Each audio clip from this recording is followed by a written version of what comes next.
दोस्तों, आप क्या लेना पसंद करेंगे, खुशी या गम? जानिए, बुद्ध से जुड़ी ये कहानी। महात्मा गौतम बुद्ध को बौद्ध धर्म का संस्थापक कहा जाता है। उन्होंने वर्षों बोध गया के बोधि वृक्ष के नीचे बैठकर तपस्या की और इसके बाद उन्हें दिव्य ज्ञान की प्राप्ति हुई। बुद्ध ने अपने विचारों और उपदेशों से पूरे संसार को शांति और अहिंसा का मार्ग दिखाया। इसलिए कहा जाता है कि बुद्ध के विचार आपका जीवन बदल सकते हैं।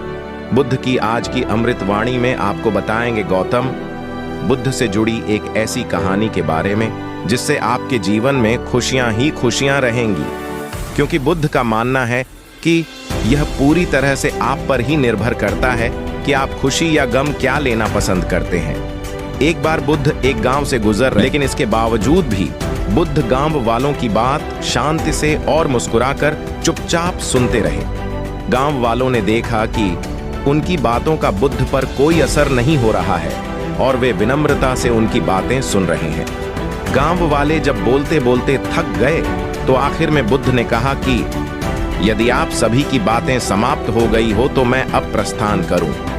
बुद्ध की बात सुनकर गांव वाले हैरान रहे हैं, लेकिन उस भीड़ में एक व्यक्ति ने बुद्ध से कहा कि हमने तुम्हारी कोई प्रसन्नता नहीं की है, हम तुम्हें बधुआएं दे रहे हैं, क्या तुम्हें इससे कोई फर्क नहीं पड़ता? बुद्ध मुस्कुराते हुए बोले, जाओ, मैं आपकी गालियां या बद्दुओं को लेता ही नहीं। आपके द्वारा दी गई गालियों से भला मेरा क्या होगा? जब तक कि मैं आपकी गालियों को स्वीकार ही नहीं करता, इसका कोई परिणाम ही नहीं होगा। जानते हैं, कुछ दिन पहले एक व्यक्ति ने मुझे बहुत सारे उपहार दिए, लेकिन मैंने उसे लेने से मना कर दिया। जब मैं लूंगा ही नहीं तो कोई मुझे कैसे दे पाएगा? बुद्ध ने पूछा, बताइए, अगर मैंने उपहार नहीं लिया तो उपहार देने वाले व्यक्ति ने क्या किया होगा? भिड्डाच में से किसी ने कहा, व्यक्ति ने अपने उपहार को अपने पास रख लिया होगा। बुद्ध ने कहा, मुझे आप सब पर इसलिए दया आती है क्योंकि मैं आपकी इन गालियों को लेने में असमर्थ हूं और आपकी ये गालियां आपके पास ही रह जाएंगी। सीख।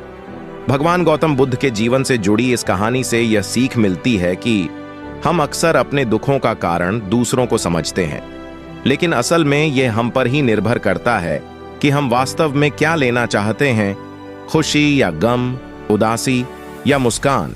यकीन मानिए, ये छोटी सी कहानी जीवन में एक बड़ा बदलाव ला सकती है।